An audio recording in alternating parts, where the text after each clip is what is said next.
pessoal, fazendo os últimos ajustes aqui.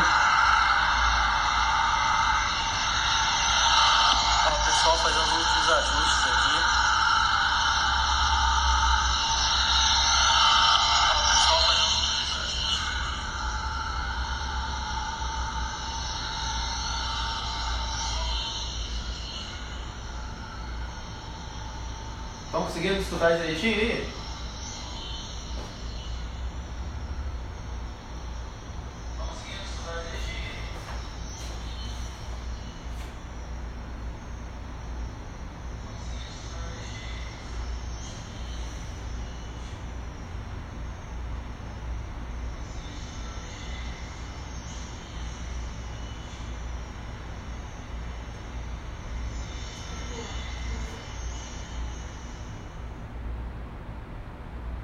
Como é que tá o áudio aí? Tá saindo certinho? Vou esperar o pessoal chegar.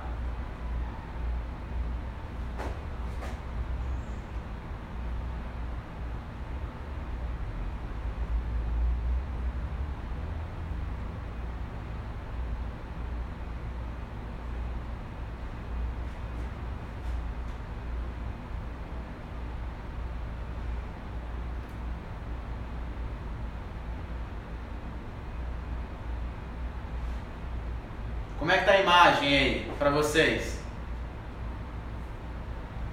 A imagem tá boa?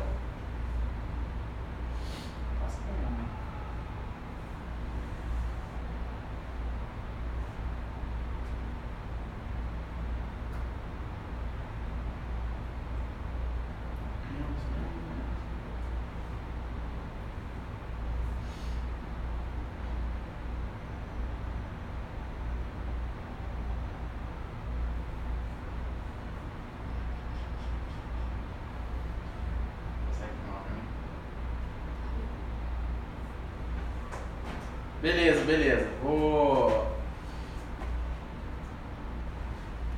ter um cameraman aqui, uma cameraman pra mim aqui então.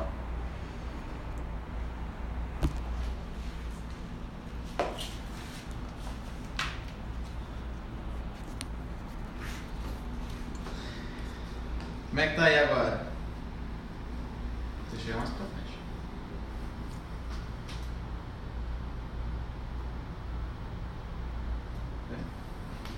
Tá desfocado a TV. Tem que focar a TV.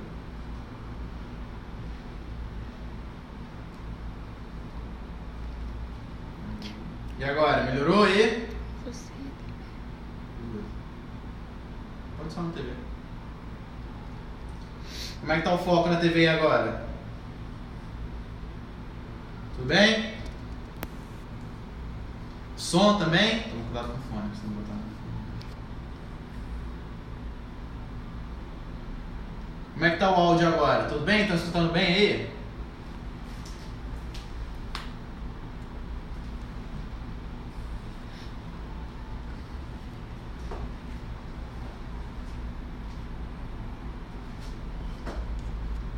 Esperar o pessoal chegar mais um pouquinho aí.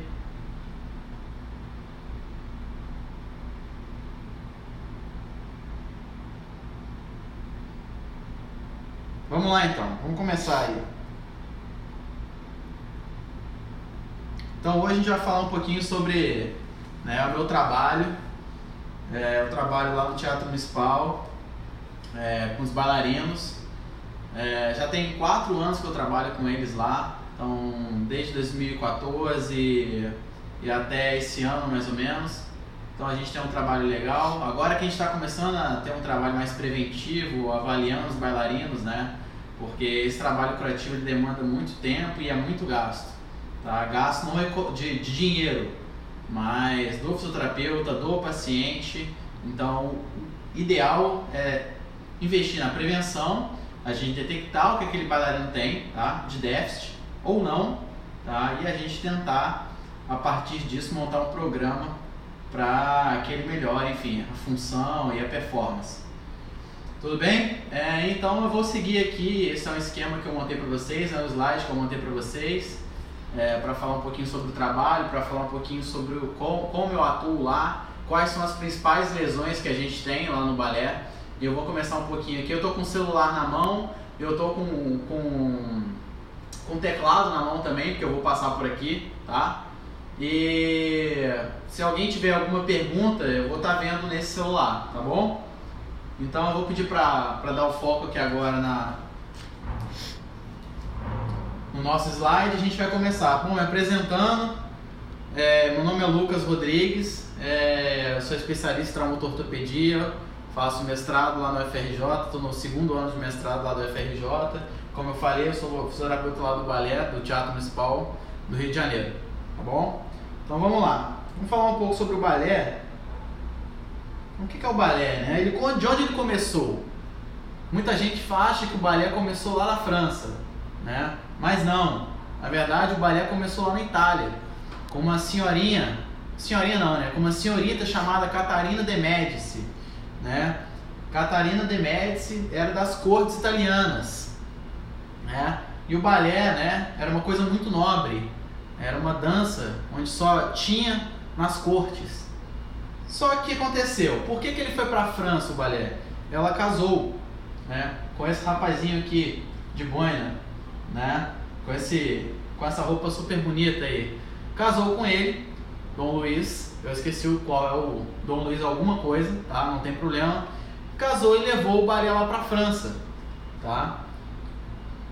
E aí todo mundo acha que o balé ele é francês. Mas não é francês, ele veio italiano, ele significa bailinho, tá? Chamado de balletto. Só que o que aconteceu? Ela casou com ele, foi pra corte e levou um coreógrafo junto com ela para ensinar lá na corte francesa, né, essa dança que era muito comum lá na Itália, nas cortes italianas. Vou passar aqui. Mas aí, me fala um negócio. É fácil? É difícil? Olhando pra cá, a gente percebe, né, que tem que ter aqui um esboço, um sorriso na hora da dança. Então, é complexo você ter movimentos multiarticulares e ao mesmo tempo você passar uma leveza na sua face, tá? Então a gente percebe aqui a abertura de perna, né? Olha como é que é o movimento, aqui são os movimentos do braço, punho, olha como é o movimento da mão, tá? Enfim, é uma atividade multiarticular complexa, tá? Vou passar aqui. E aí eu falo, o que é a dança? O que ela pode significar? Tá? Ela pode significar a conexão aqui entre o divino e o terreno, né? Muitas vezes as religiões adotam a dança para conectar aos deuses, né? Enfim, o que ela pode significar mais? A questão folclórica. A gente vê lá em Manaus, né? Se não me engano é Parintins, onde acontece lá um festival bem bonito, com muita dança. Outra coisa, para a nossa terapia, a gente também pode trabalhar com a dança, né? Unir a dança aos nossos pacientes, uma forma de terapia. Isso é muito importante. E outra coisa, claro, todo mundo vai para uma boate curtir um Wesley Safadão. Mas aí eu venho só para falar um pouquinho para vocês, passos básicos, para você entender como não é uma dança simples, é uma dança que possui muitos anos de treinamento, né? Muitos anos de prática. Se eu não me engano, são 8 anos, né? Só de você sair lá do básico pro avançado do balé e assim se formar. Então olha aqui como é que é. A primeira posição, vocês podem perceber aqui, é difícil. Para mim eu não consigo fazer isso. É uma rotação externa aqui de quadril. Prestem atenção que não é só uma rotação externa de quadril. A gente tem também a rotação externa de tíbia, tá? A rotação externa não vem só de quadril, então ela vem de tíbia também, tá? E eu vou explicar um pouquinho mais as consequências de você ter uma grande rotação externa de tíbia e pouca rotação externa de quadril, tá? Então o primeiro passo é uma rotação externa, que a gente fala de andeor, tá? Os pés virados para fora, uma rotação externa do quadril. Qual é a segunda posição? Essa aqui. E terceira posição, com uma perna à frente da outra, né? A gente tem que perceber também aqui que a posição da pelve ela tem que ser neutra, tá? Ela se mantém neutra nesses movimentos, tá? E outras posições. E assim, esse é o básico, tá? E assim a gente vai acrescentando cada vez mais e mais dificuldade para essa dança. Não é uma dança fácil, tá? Só que aí eu entro, há muito tempo atrás, em 1969, dois reumatologistas, Carter e Wilson, que trabalhavam com frouxidão ligamentar, né? Eles queriam separar aquele paciente com frouxidão ligamentar, né, a que pode trazer algum malefício para ele, e a frouxidão ligamentar que é benigna, que não tem nenhuma alteração ainda no momento para aquela pessoa. Então eles classificaram, tá? Então o que eles fizeram? Por exemplo, fizeram uma tabela, que eu vou mostrar mais à frente, que vai graduar de 0 a 10, tá? Com movimentos específicos das articulações, eu vou mostrar joelho, punho, cotovelo, graduar isso de 0 a 10, e quem tem uma escala maior que 4 ou 6, tá? Mas que possuem artralgia durante mais de 3 meses, se encaixa em uma frouxidão ligamentar que não é benigna, tá bom? E aí entram aquelas pessoas que possuem doença do tecido conectivo, tá bom? Doença do tecido conectivo, quando eu falo, síndrome de Marfan, por exemplo. Não sei se vocês já ouviram falar. São pessoas com braços longos, tá? Tem dilatação da aorta, enfim. É uma doença bem chata. Outra doença chamada Ehlers-Danlos. Não sei se vocês conhecem também. Então o que eles fizeram aqui? Eles foram lá, eles trabalhavam com muitas pessoas com frouxidão ligamentar, muitas pessoas com doença do tecido conectivo, e quiseram descrever, fazer uma tabela para separar isso. As pessoas que vão cronicamente sentir dores, tá? E as que não, tá? Que são, por exemplo, os bailarinos. Aí você pergunta, nossa, ele é muito flexível. É muito flexível. Nossa, deve doer muito. Não dói, tá? Pode ser que agora, quando criança, no movimento, no momento da dança, sim, tá? Mas se ela já tinha uma genética que favorecia isso, ainda mais mulher, tá? Por uma questão hormonal, fica muito mais fácil do que homem, tá? Então foi descrita por Carter e Wilson em 1969, tá? Que eram o que eu falei para vocês, os 5 testes das articulações, tá bom? Aí veio o Score Baton e modificou isso um pouco, tá? Porque no score descrito por Carter e Wilson, tinham muitos movimentos que poderiam dar viés para você separar a população de uma hipermobilidade maligna e hipermobilidade benigna, tá bom? Então eu vou passar aqui para vocês. Esse aí é o Baton Score. Ele é muito usado para Ehlers-Danlos, que é uma doença do tecido conectivo. Então, isso aqui foi o que eu falei para vocês, tá? São 5 movimentos que vocês vão fazer. Por exemplo, 1 ponto você vai atribuir se você consegue encostar a palma da mão no chão. A cada membro superior, se você conseguir encostar o seu primeiro dedo aqui na face anterior aqui de punho, mais 1 ponto. E assim outros, como por exemplo, se você tem geno recurvatum, por exemplo, nesse momento aqui, como essa pessoa tem, né? Você vai ganhar 1 ponto. Então vamos supor que a pessoa tem 10 pontos aqui. 10 pontos não, desculpa, são 9 pontos, máximo de 9 pontos, me desculpe o erro. Então, 2, 4, 6, 8 e 10. Esse aqui, como é que é esse aqui, Lucas? Esse é o 5º dedo na face posterior da mão, tá? 5º dedo na face posterior da mão, como está a figura, tá? Tem que ir acima de 90 graus. E esse aqui, Lucas, como é que é? Esse aqui, você vai fazer a extensão de cotovelo, tá? Tem que passar de 180 graus o movimento, como está aqui, ó. Não sei se vocês estão percebendo isso aqui.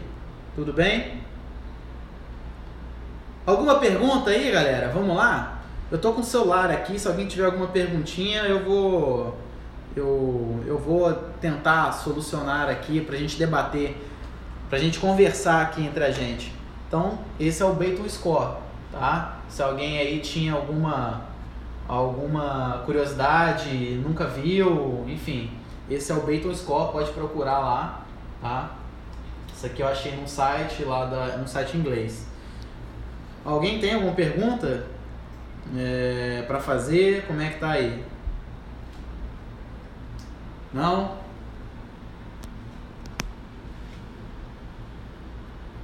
Vou esperar aqui. Galera, eu vou disponibilizar essa live aqui no YouTube, tá? Eu quero disponibilizar no YouTube e vou disponibilizar ela aqui também no Instagram, tá? Eu acho que a galera tá em casa fazendo isso aí. Tenho quase certeza que muita gente está fazendo isso aqui agora. Eu acho que muita gente está fazendo. Tem gente que falou que tem todos os pontos. Provavelmente deve ser dança, alguma coisa ou não. Alguém tem alguma pergunta? Qual? Os malefícios da frouxidão ligamentar é um malefício que ele que não é agudo, né? Ele é com o tempo. Enfim. Então, eu vou dar um exemplo para vocês do que a frouxidão ligamentar ela pode acarretar. Por exemplo, o bailarino ele usa muito quadril, tá? E muitos bailarinos têm lesão de quadril, tá bom? Tanto por impacto, tanto por essa hiperflexibilidade que ele tem, tá? Eu considero o bailarino como um atleta. Por mais que o objetivo dele seja diferente do atleta, mas eu considero ele como um atleta. Ele entra numa população ali específica. Tá bom? A demanda sobre os bailarinos ela é muito grande, tanto quanto de volume, tanto de intensidade, beleza? O que acontece? Eu vejo pessoas com artrose precoce, tá? Pessoas que começaram desde pequenininhas, com artrose precoce, enfim. Muitas coisas que eu vou falar um pouquinho pra você aqui, mas não se assustem, tá? Como todo esporte tem algum tipo de lesão, o balé também tem algum tipo de lesão específica. Tá? Não é específica, mas são as mais comuns para acontecer, tá bom? Agora eu vou mostrar como eles classificaram de ser uma hipermobilidade benigna de uma hipermobilidade que pode acarretar alguma lesão, né? Vamos lá então. Aí o que eles fizeram aqui, ó?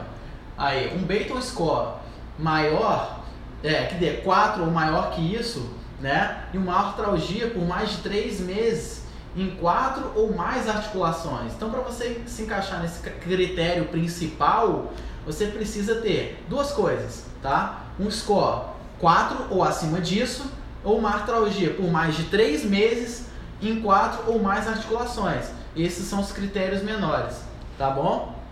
Então, aqui, ó, a hipermobilidade benigna, né? Ela é diagnosticada na presença de 2 desses critérios principais, tá? Ou um do critério principal e 2 dos critérios menores, que são esse aqui, beleza? Que são todos esses descritos aqui. Eu vou deixar aí para vocês, tá? E aqui ele fala que é excluído, né? A hipermobilidade na articulação ela é excluída quando a gente tem a síndrome de Marfan ou de Ehlers-Danlos, tá bom? Que são doenças do tecido conectivo, beleza? Vou passar aqui. Uma pergunta para vocês agora. Bailarinos, eles nascem ou são feitos? O que você acha? O que você na sua casa acha? Eles nascem ou são feitos? Uma perguntinha.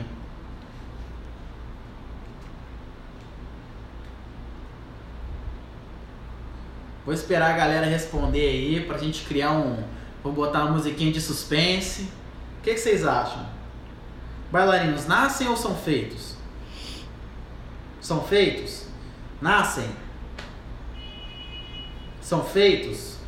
Bom, galera aqui tá falando que o bailarino ele é feito, né? Ele, por questão de treinamento, criancinha, né? Desde cedo. Será? Tô vendo que são feitos, são ganhados. Na verdade são as duas coisas, tá? São as duas coisas. Ele vai ter mais facilidade, tá? Geralmente os bailarinos eles começam quando crianças, principalmente meninas, por uma questão cultural, né? Os fatores culturais que a mãe tem, talvez, ou o pai tenha também, né? O balé, a menininha, ela é sempre colocada no balé com 3, 4 anos de idade. E lá no Teatro Municipal tem bailarinos que começaram com 4 e hoje tem 40 anos e 38 anos que ainda dançam, tá? E dançam muito. Então, assim, eles nascem ou são feitos? São os dois, tá? Por exemplo, os meninos entram mais tarde, com 12 anos de idade, 13 geralmente, tá?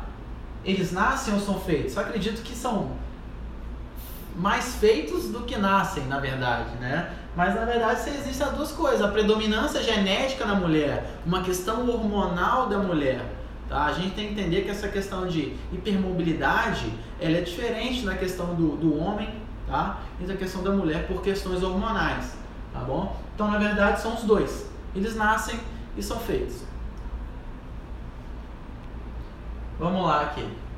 E aí eu peguei, né, um estudo retrospectivo de 2000 e 2010 para saber quais são as principais lesões que existem no balé.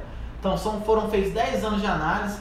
Eu achei o N muito pouquinho, 157, foi de uma companhia, tá? Foram 574 lesões, os bailarinos profissionais de uma única companhia, como eu falei. Então achei o N bem pouquinho, mas vai dar para explicitar aqui mais ou menos para vocês quais são as principais lesões que existem no balé. Essas são as principais lesões, né? Quais são os locais que acontecem as lesões? Então a gente tem aqui no pé e no tornozelo. Olha como é que é. 35% daquele N, deixa eu voltar um pouquinho aqui. 35% das 574 lesões, elas são no pé e no tornozelo, tá? A gente tem na perna, no joelho, mas se você parar para olhar, olha a proporção que é aqui, tá?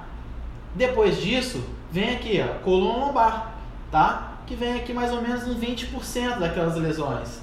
A gente vê aqui que o ombro, o cotovelo, aqui o punho e outras são bem pequenas, né? Na verdade, a gente está falando aqui mais de membro inferior. Se a gente parar para pensar, são lesões mais de membro inferior. Lesões pode acometer por impacto, a questão da postura, rotação externa, tá? Eu vou explicar um pouquinho mais para vocês como essas lesões acontecem.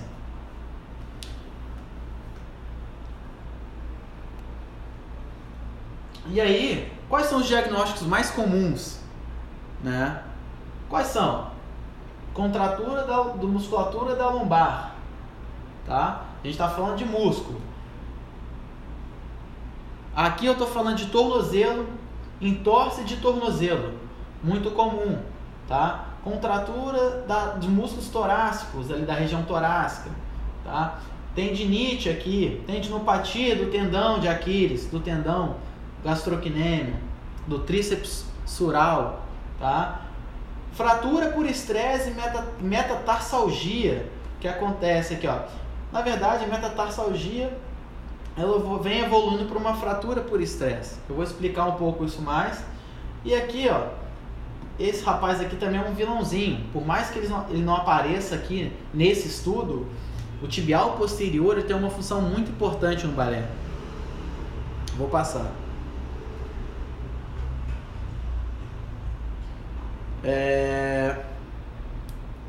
Vamos falar um pouquinho agora da coluna lombar e a questão do movimento que acontece com as bailarinas, né? Se a gente parar para pensar, a gente acha que a bailarina ela faz um movimento com o glúteo, usando o glúteo, né?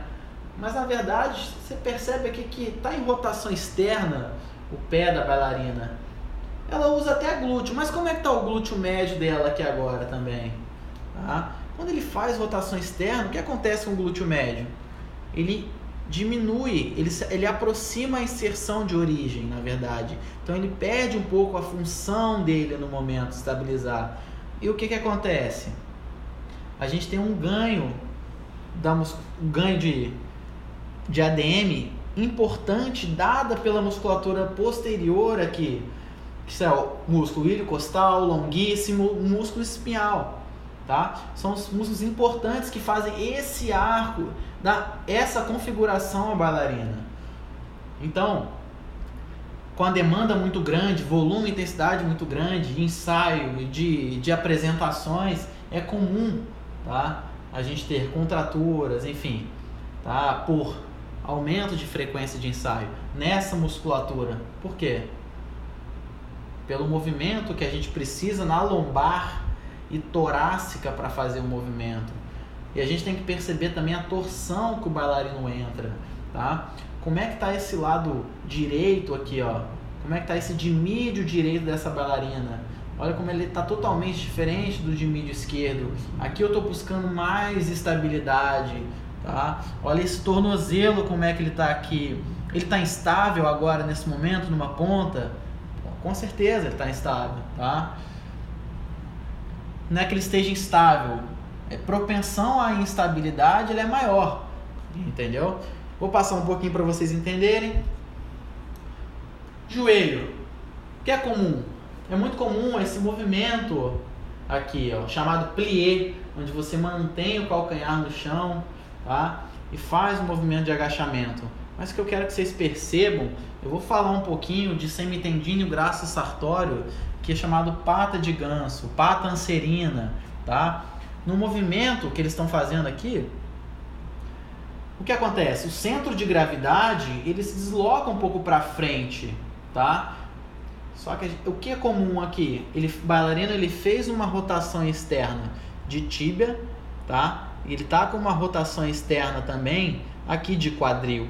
Então, se você parar para pensar, quando você faz uma rotação externa de tíbia, você recrutou aqui o bíceps femoral, que é o músculo que ele tá aqui, ó, na fíbula, na cabeça da fíbula.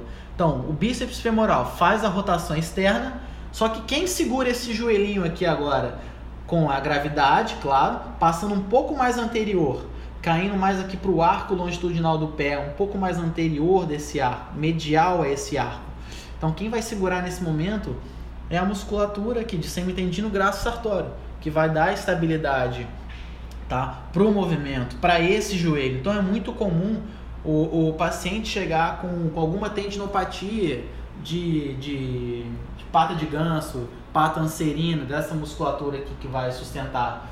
Outra coisa também, é muito comum o bailarino ter alguma condropatia, tá? Dor pela rotação externa, pelo salto, tá? Alguma condropatia aqui, na questão da articulação fêmuro-patelar, tá bom? Eu vou explicar para vocês o porquê que eles têm muita dor na articulação do joelho, tá? Não são todos, claro, tá? Mas na avaliação, se você vê, é um bailarino que ele tem fraqueza de rotadores laterais de quadril, tá? No salto ele medializa o seu joelho. Então a gente sabe que quando a gente medializa o joelho descendo de um salto, a área de contato que a patela tem com o sulco do fêmur, ela fica menor. Então a pressão ela é maior ali dentro do joelho, dentro da cartilagem, tá bom? A gente precisa entender isso. Vocês. E no pé? O que acontece no pé? Lembra que eu falei da rotação externa aqui? Dá um foquezinho aqui só nesse pé. Lembra que eu falei da rotação externa aqui, que o centro de gravidade passa bem à frente, tá? É um paciente que ele começa a deslocar, a gente chamado de famoso joanete, né? Como é que ele acontece, o joanete, tá? O que acontece com isso? É um paciente que o centro da gravidade vem para frente, tá? Ele precisa fazer um movimento, ele precisa dançar, tá? O que acontece? Ele tem aqui uma adução do primeiro metatarso. Além do primeiro metatarso, ele tem uma adução aqui da falange, tá? Medial, da falange proximal e da falange distal, tá bom? Quando eu estou falando de primeiro, eu estou falando de falange proximal e distal. Tudo bem? Então ele tem uma inclinação para dentro, uma adução, tá? Da falange. Só que não é só uma adução. A gente tem uma rotação dessa articulação.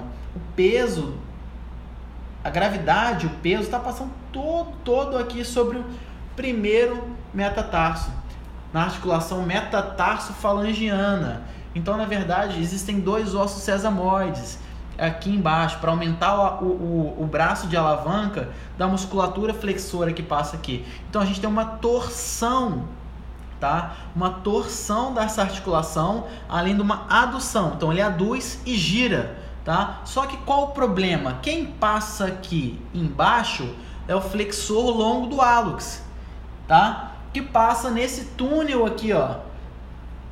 Não sei se vocês conhecem esse túnel do tarso. Ele passa sobre o túnel do tarso. E quando ele passa sobre o túnel do tarso aqui, e você faz uma medialização e uma rotação, ele aumenta a tensão aqui, ó, no túnel do tarso, tá? Então é um paciente que vai chegar para você com dor aqui, ó. E o que a gente faz nesses casos? Nesses casos, a gente coloca um espaçador aqui, tá? Entre o primeiro e o segundo dedo, para aliviar, tá? Essa adução, para não deixar o primeiro metatarso aduzir tanto e ficar coladinho com a segunda articulação aqui metatarso-falangiana. Tudo bem? E além disso, a gente promove um alívio dos tendões que passam por aqui embaixo, tá? Flexor longo do hálux é um deles, né? Que é bastante acometido. Então eu vou passar. O que mais? Tornozelo, como eu falei, são as tendinopatias. Lembra que eu falei do túnel do tarso? Então a gente tem um tecido aqui, ó, conjuntivo, que vem da parte da tíbia e vem até a parte inferior do calcâneo, tá? E por aqui passa quem? Olha aqui, nervo tibial, tendão do tibial posterior, passa quem? Tendão do flexor longo dos dedos, passa a artéria tibial posterior, enfim, lembra que eu falei lá do primeiro metatarso, articulação metatarso-falangiana, que o flexor longo do hálux, ele passa aqui, imagine você ter um giro lá naquela articulação, uma adução e um giro, você vai aumentar a tensão sobre o túnel do tarso, tá? Você vai comprimir as estruturas que estão aqui, entendeu? Então existe um espaço ideal para que todas essas estruturas passem.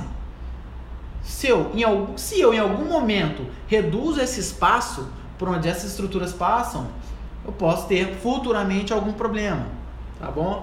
Isso é muito como eu posso fazer uma uma comparação, é a síndrome do túnel do carpo, é a mesma coisa, tá? E aqui é a síndrome do túnel do tarso, tudo bem? Então eu vou voltar aqui, ó, para explicar melhor para vocês. Então olha aqui, ó. Eu tenho uma gravidade que está passando sobre a parte da frente do pé. Percebam que o pé ele entra em pronação. Não sei se vocês estão vendo aqui, o pé está pronado. Percebam a pronação do pé aqui. Então o que acontece? Com esse dedo de adução, com o túnel do tarso aqui passando, eu aumento aqui a tensão sobre essas estruturas. E outra coisa, quem está passando aqui é o tibial posterior. É ele que deveria sustentar esse pé na fase, né, nesse momento de rotação externa com peso à frente, tá? Só que a gente percebe que ele é inativo para fazer. Não é que seja inativo, mas só ele às vezes não dá conta, tá? E tem que ter um trabalho complexo aí. E o tendão do tibial posterior ele se insere lá no navicular, tá? E ele que não deixa desabar o arco aqui do pé, o arco medial do pé. Tudo bem? Vou passar aqui. Então eu falei do tornozelo, das tendinopatias, tá? Então a gente tem que ficar atento aqui no túnel do tarso. É o que? Do tendão do tibial posterior, que ele se insere aqui, ó. Olha ele aqui, tá se inserindo no navicular. E a gente tem que ficar ligadinho também, o que? No tendão do flexor longo do hálux, que ele pode ter algum probleminha. Justamente ele segue o caminho que eu tô fazendo aqui na televisão, ó. Segue esse caminho aqui, tá? Por algum momento de adução, tá, de rotação daquela articulação metatarso-falangiana, eu aumento o estresse sobre o túnel do tarso. Beleza? Vamos falar sobre o tornozelo agora. Entorse. É muito comum também. A gente tem que entender que a bailarina ela usa ponta, tá? A gente tem que entender que o talos posterior aqui, ele é um pouco, como é que eu posso dizer? O talos anterior, ele é mais largo e o talos posterior é fino, ele é um pouco mais fino que a parte anterior. Então, quando você faz o movimento, tá, da ponta, você traz aqui o talos posterior para frente. Então, você traz o talos posterior para frente, que ele é mais fino, tá bom? Então, qualquer instabilidade, qualquer adversidade naquele momento da dança pode causar uma entorse. Então, a entorse, ela, como eu falei lá no gráfico, tá? A maioria das lesões acontece em membro inferior. Então, quais são os ligamentos? Os primeiros ligamentos a serem lesionados, tá? Os primeiros a serem lesionados é o ligamento talofibular anterior, que eu acho que a maioria conhece. A gente tem um complexo lateral aqui, tá? De 3 ligamentos importantes: talofibular anterior, talofibular posterior aqui embaixo e o calcâneo fibular. E lá na parte medial, o ligamento deltoide, tá? Que é um dos ligamentos mais fortes que tem do corpo humano.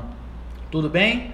Então, isso vocês têm que entender também, tá? Então, o paciente geralmente ele apresenta sempre uma dorzinha aqui em ligamento, na região de ligamento talofibular anterior. Aquele bailarino que já teve entorse recorrente, tá? É um bailarino que ele tem instabilidade.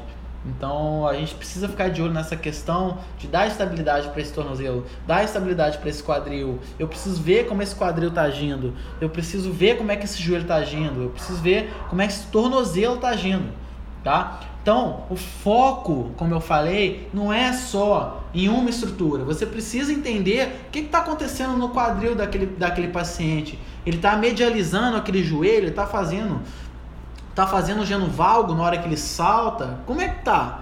Na hora da aterrissagem, ele faz um genovalgo. Então, você precisa entender isso para entender os mecanismos de lesão, tá? Como do esporte, como da dança, enfim. Você precisa fazer um trabalho preventivo, tá? De avaliação para que entenda tudo isso. Então, eu vou passar um pouquinho para vocês aqui. Agora, muito comum também no balé, por conta de usar a sapatilha de ponta, tá? A gente ter uma compressão do nervo interdigital. Quando eu falo do nervo interdigital, é o nervo que passa aqui entre o terceiro metatarso e o quarto metatarso. Existe um nervo que vem, tá? Que passa entre esses dois ossos, tá? E é um aprisionamento mecânico desse nervo. Então, eu tenho um nervo e o metatarso ele aprisiona esse nervo. Por conta de quê? Sapatilhas, sapatos apertados. Sapatilhas que são apertadas, tá? Olhando aqui, é um pé de uma bailarina numa sapatilha. E a sapatilha é muito fina, tá? Isso vai causar o quê? Um aprisionamento. Tá, galera? Enfim. O que mais deve... e outra coisa. Existem ligamentos que passam aqui, chamados ligamentos intermetatarsais. Então, ele mesmo fala, o próprio nome diz, entre os metatarsos, que existe um aprisionamento, tanto aqui e uma fricção mecânica nesses ligamentos. São os ligamentos intermetatarsais, tá bom? Outra coisa, a gente precisa entender que o core ele é sempre importante, que a gente tem estruturas passivas, a gente tem um controle do sistema, né? Um sistema neural e estruturas ativas, né? A gente tem que entender que quando isso é deficiente, essa força de endurance, de segurar, uma questão do sistema central atuando, né, sobre a estabilidade lombopélvica, quando a gente precisa fazer movimentos, esses movimentos eles precisam ser compensados pelo tronco. O core ele precisa ser ativado no momento. Quando a gente tem uma inatividade, tudo isso aqui, a gente tem uma lesão, tá? A gente não tem capacidade de fazer tem a capacidade de fazer um movimento com o membro inferior, mas geralmente a gente começa a compensar por não ter um core bem ativo, tá bom? E é aí que vem toda a deficiência muscular, a lesão, enfim. Vou passar um pouquinho para vocês. Mas e como é que a gente faz? O bailarino, ele começou com 3, 4 anos de idade.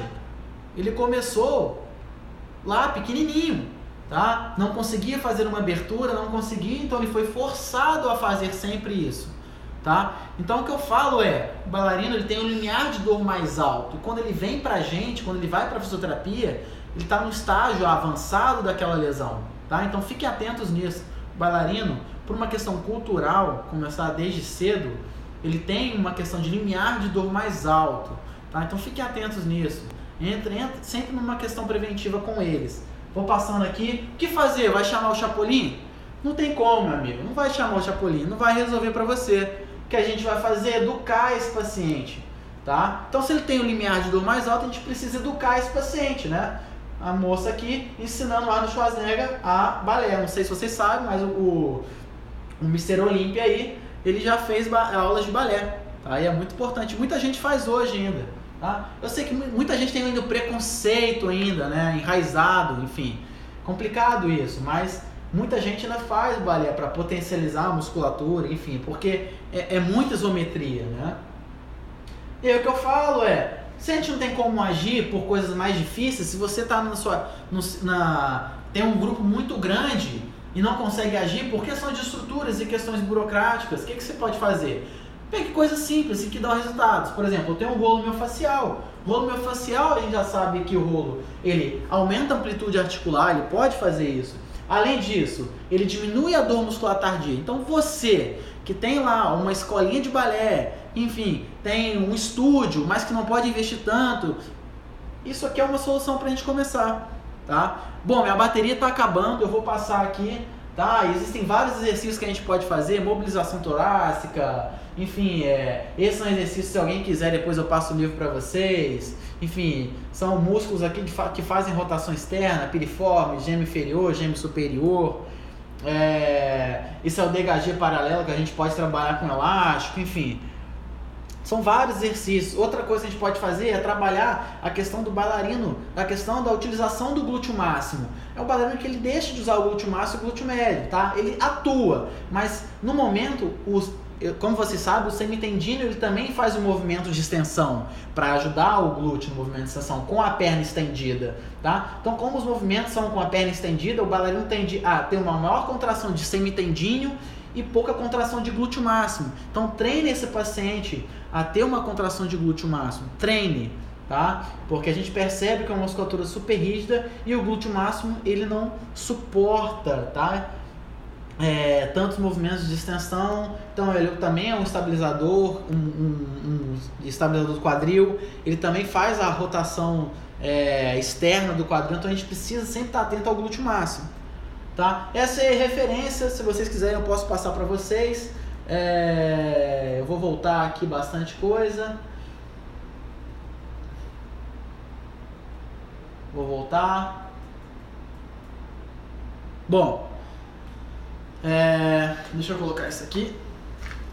Bom, eu fico feliz por ter apresentado isso para vocês. Então, assim, foi uma coisa bem rápida, tá? Vale a pena você investir na prevenção disso. Pegue câmeras, filme, faça uma ficha, faça seu histórico de lesão do bailarino. Porque o que acontece no momento, eu tô há 3 anos no balé, agora a gente começou um trabalho preventivo, mas por questões burocráticas, não sei se vocês sabem, um bailarino lá aqui do Rio, ele é concursado, tá? Então é o Estado que paga e a gente aqui no Rio sabe como é que o Estado tá? Tá no estado de falência, enfim, vocês estão vendo noticiários todos os dias, vocês sabem como é. Então, agora que a gente está no momento de buscar a prevenção e a gente está conseguindo, de filmar e ver a qualidade do movimento, tá? Fazer testes importantes, tanto de rigidez lateral de quadril, tanto principalmente dorsiflexão. A gente sabe que uma baixa dorsiflexão ela aumenta o geno valgo, tá? De quadril, e isso é importante, a gente dá esse movimento de dorsiflexão para o bailarino, tá bom?